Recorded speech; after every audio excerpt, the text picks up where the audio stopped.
23.2 or 23.32. That's for the older books. 23.2 and 23.32. But for the new one, it's anyway. Which page There's was that? the flow chart there 885. that gives you the story of your digestive system. 893. I want you to look at this liver. Okay, we're gonna appreciate our liver. So this is how the liver looks like when you make slices of it, a tissue slide of it. This is how it looks like. Okay, again, this is your liver, like this. When you cut it up, it looks like this. I want to use this one just so we understand how it works. So I'm gonna use. So this is how it looks like. See, it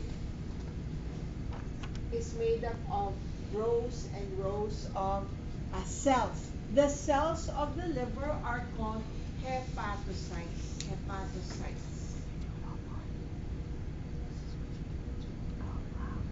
And you see the green one? So there's blood that goes up. Remember the inferior vena cava? So it passes through the liver. So there's we're going to talk about this portal circulation in a minute. But I want you to look at this liver first. So these are the cells that make up your liver. It's called hepatocytes. And they say, you know, it's similar to when you open a book, right? You try to open that book and have the ends of the book from touch each other, so it will be like an accordion. Can you picture that in your head? And so that's the same thing with the liver. So these are the individual hepatocytes, okay? And some of these hepatocytes, they make the bile. What's the composition of bile? It contains cholesterol plus the bile pigments, right? From your red blood cell breakdown, there's bile pigments in there. And so that's how, in the direction of flow of bile from these hepatocytes, they go down here. They are collected in this bile duct and they drip, drip, drip into your gallbladder. Okay? There are many other functions of the liver, not just another, but there's many other functions of the liver. Now I want you to look at this slide over here, this one over here, okay? So look at, do you remember artery? We're gonna include in this slide. Your heart, right? There's the heart, the aorta, right? Going down. So remember this aorta is going to your systemic, then it breaks down into capillaries right here. Break down into capillaries right here. So these are the capillaries. I'm going to connect with these capillaries. This one right here. Right? So artery, capillary. So this is the aorta. Then this is your mesenteric artery. Then going to the small intestine. And what's in here? Your nutrients. Right? Your nutrients are here. Your amino acids. Right? Your glucose. Your free fatty acids, they are here. And so they're going to be picked up by these capillaries, right? And then you have mesenteric vein, so they empty into veins, mesenteric vein. And then look, it goes to the liver, okay? But it breaks down, so this is what you call portal vein. And it breaks down into another set of capillaries.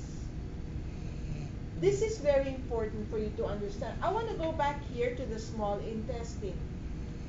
I know that you are, I don't know about you, but I know that every time there's always new findings. They say cooking with Teflon is now dangerous to your health. Have you heard that? There's always something, or now you want BPA free or whatever, right? Because they say it's proven to give you cancer, etc., etc. And you never know. Maybe even what do they say? The food preservatives, there's arsenic in there, etc., etc. They're also here, right? I will consider them as toxins. So they're there, possible to give me harm. Do you follow? Maybe there's bacteria in here too that I ingested. So they will be included in here. They will be part of the nutrients that's entering. You see that? Okay? And this is where your liver is so important. Oh, in addition, the drugs that I took, right? The medications that I took, alcohol maybe that I ingested, right? If I took some wine, lots of alcohol, they're there too. They're going to be part of, everything will be absorbed by my blood. But not everything is good for me, right? There's a lot of them that can possibly harm me. When it enters, look at, it's gonna end in the blood, in the heart, the heart will pump it. So we have to solve that. This is where the liver is so important. Look at what the liver will do. Functions of the liver. Where is that? Look at what the liver will do. It serves to detoxify. So I'm going to look at, I want you to picture in your head. So I'm going to go back to this picture over here. Now can you picture in your head, what is that? This is called the portal vein. Can you picture in your head what's in this portal vein? Right? There's nutrients in here, yes. But there may be toxic substances, harmful chemicals that's in here too. You follow? Everybody? Yes? No? Tomorrow sometime. Okay?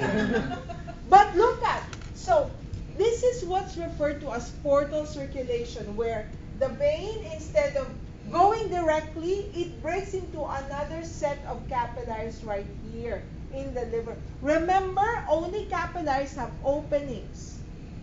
So once that portal vein enters the liver, it breaks into another set of capillaries. That's what you call portal circulation. Again, look at, there's capillaries, then vein. You would think vein straight to the heart. But no, it's capillaries, vein, then another set of capillaries here. And that is very important. Look at what your liver cells have. In addition to the typical hepatocytes, look at what lines these capillaries. This is liver sinusoids. Sinusoids are nothing but capillaries. Look at what you see there. You see there what you call Kupffer cells. These are macrophages. In case you have some bacteria maybe that entered, the macrophages can neutralize that. Okay? In addition, the liver is the key for detoxifying substances, mainly alcohol. This is the reason why there is an alcohol limit, isn't it? 0.08, right? It's not the favorite number of the president. They posted that limit, the blood alcohol level, taking into consideration the physiology of a typical liver. By the way, normal adults. If you're a child, young kids, right? That's why they suffer from alcohol intoxication. Their limit is different from ours. And also, what if you're taking drugs or other, medications? Then you have to adjust that alcohol limit, you see? Do you understand? Now, that's just one of the functions. What else does the liver do for us? Look at, can you picture in your, just think of this. When it comes to the liver, I always say, just think of it as your little elves. Because isn't it getting the first supply of rich nutrients? It's the first stop. I just absorbed my amino acids right here, right? I just absorbed amino acids, glucose, my free fatty acids. The first stop is this one. And so, as the blood is passing through here, your hepatocytes are very busy. as the blood, the nutrient-rich blood is passing through here, the hepatocytes, the individual hepatocytes are very busy. They're grabbing the glucose to pack themselves with liver glycogen. You remember? Isn't it that the glycogen is stored in liver and muscle, right? And as the nutrients are passing here, my my hepatocytes are grabbing the amino acids to make the proteins that you need. You remember albumin, globulin, fibrinogen, and all the proteins that you find in the blood, it's made by my liver. You see that? Do you understand? Do you follow? And this is why if we have liver failure, how can you control your sugar? Right? If you have liver failure, how can you make the proteins? So a lot of people with liver failure, you notice them with protruding bellies because their liver failed. That's the one that makes the proteins. So if that's the one that makes the proteins, does it make sense that people with liver failure, you control the protein in their diet? Don't you? Because you can go into protein overload. We're going to talk about that when we study nutrition and metabolism. And going into protein overload is dangerous for your kidneys. Do you see what your liver does? On top of the regular activity of the kidney, if you're taking any drugs, let's say antibiotics, or it has to detoxify that one. And then you add alcohol. You see? So that's why they post that blood alcohol level. Taking into consideration the normal activity of a normal, healthy liver. It's different for people who are sick. It's different for people who are young. So you can die from alcohol intoxication. And that's why we get drunk, you see. When you go over, you always think, oh, my liver is overloaded, so it spills. You're not able to process the alcohol, it spills. And you feel what you call the buzz. You get drunk. Okay? Do you understand? Are you feeling the buzz of the alcohol? Okay? Do you understand the functions of the liver? So if we go to this slide over here, where's the liver function? Functions of the liver. You understand this now. It makes bile, which is important for emulsification. It stores. You see? It grabs. It's the one that is the first stop for all the nutrients that we just absorb. It will pack itself like the tiny